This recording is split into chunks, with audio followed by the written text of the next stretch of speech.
A coalition of civil society organizations and NGOs is calling for stronger united action to eliminate both physical and digital violence against women and girls in Kogi State. The group staged a road walk in Lokoja as part of activities marking the 2025 16 days of activism against gender-based violence. They expressed concern over the growing number of reported rape cases in the state and stressed that all stakeholders must work together to curb the rising incidence of gender-based violence. Menace, this has caused a lot of people, a lot of hardship, untold torment, and we've gotten a lot of cases even being reported to the police. And it's on this note that we are saying that at this point we must rise up as a group and say no to every form of gender-based violence. And we really want to use this opportunity to appeal to the government that we've done a lot, the government has done a lot, but there's still much work to be done. We are also specifically pointing out our own demand to the Ministry of Women Affairs and Social Development, which is we need a sexual assault referral center, SAC center, that is well equipped to respond to the challenges of the current challenges of this state, the current challenges of our society, of the environment. We are aware that in recent days and months and years in Kogi State, there have been a negative surge of issues around rape, issues around assault, and violence against women that we needed to nip in the bud. And the right place to be, the right place to make the call is at the Mother Ministry, the Ministry of Women Affairs and Social Development. Government is trying a lot, but we'll make sure at the end of the day you see the result. We don't want to make mouth. It's the result that we are all looking for. From what we heard today from the permanent secretary, it gives us hope that the government also is alive to its responsibility to end digital violence. So we're only advocating for more. We're advocating for the right things to be put in place, especially in the form of infrastructure to help.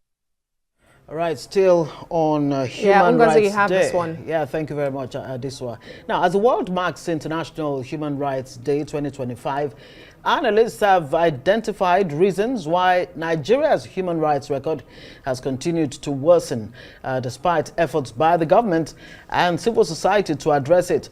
Well, joining us now as we continue our discussion on Human Rights Day is Adama Odefa. She's a PRO, Hubert Humphreys Alumni Association.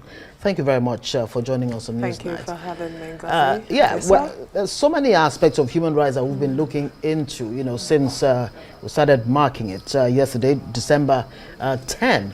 But there's a different slant that you're bringing into it. Let's hear how human rights affect business, since you're in the in that field, in that area.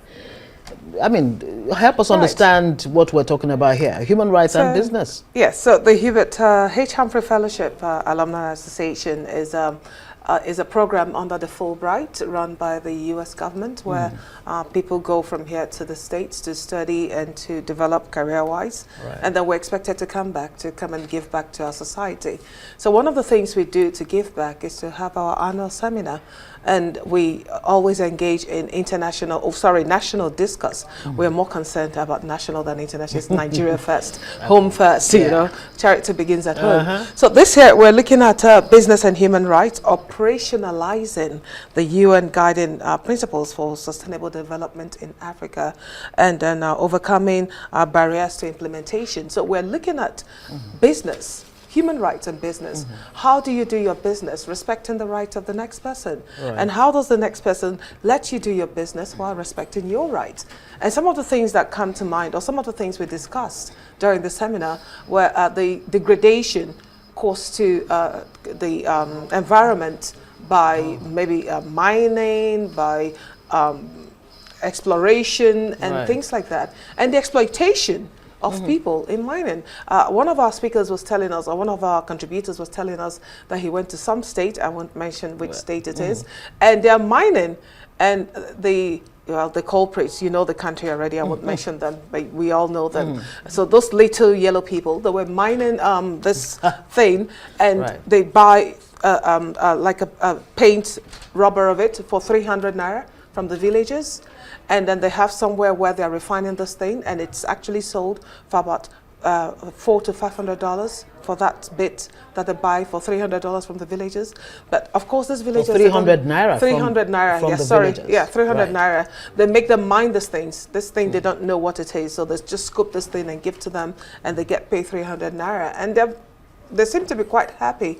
But that's against the human rights. They're doing business at the cost of those people's human rights. And those are the kind of things we're trying to voice out against on this year's Human Rights Day. And even exploration. You go to some places in the Niger Delta and the water is acidic. The water is so bad. People can't drink it, but they live there. They have to survive there. So you're doing business at the cost of these people's rights. Right. So those are the kind of things we're trying to address with this year's theme, and that's why we're looking at human rights and business and how we can operationalize the United Nations guiding principles. Interesting. You know, the general theme for this year's observance is human rights are everyday essentials. I know that the Humphrey Alumni Association works on leadership, governance, and civic education.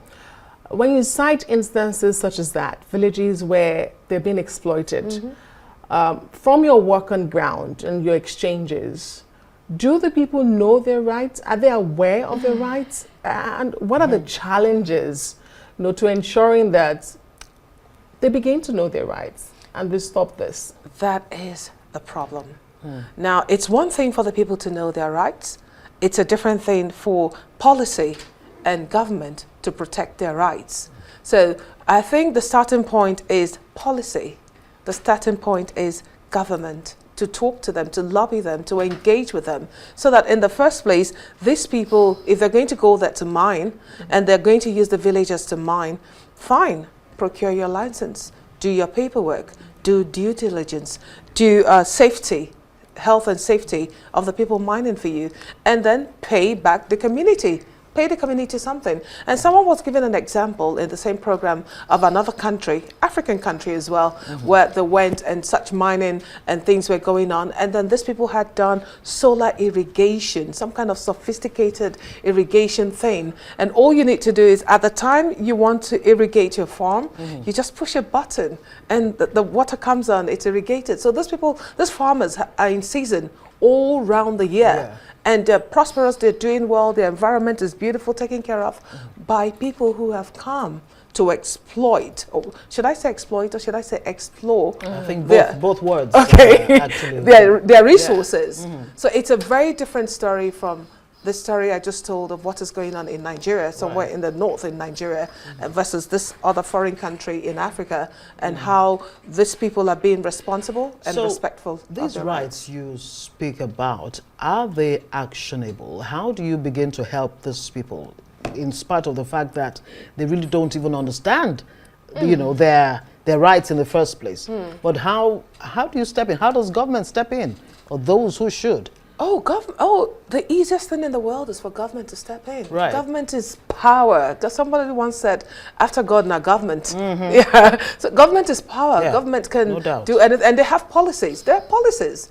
There are policies guiding mining. There are policies guiding all these things. But the danger is that this thing is these illegal activities are so lucrative that some people may not want it to stop. So it's going to be very difficult to get these things to stop. And we all know that some of the clashes we talk about in some parts of this country are as a result of the need or the greed to exploit the resources. Did you come up with any recommendations in this, you know, in your findings? Oh, yeah. Well, yes, we quickly. did come up. Yeah, our recommendations are for civil society to engage more, for policymakers to do more, for the proper legislations to be done and to be enforced, and for people to just keep talking, for the youth to also step in and start making demands and start taking notice of their rights and the environment. Oh, thank you so much, Adamna Odefa, Public Relations Officer at Humphreys Alumni Association, for sharing your thoughts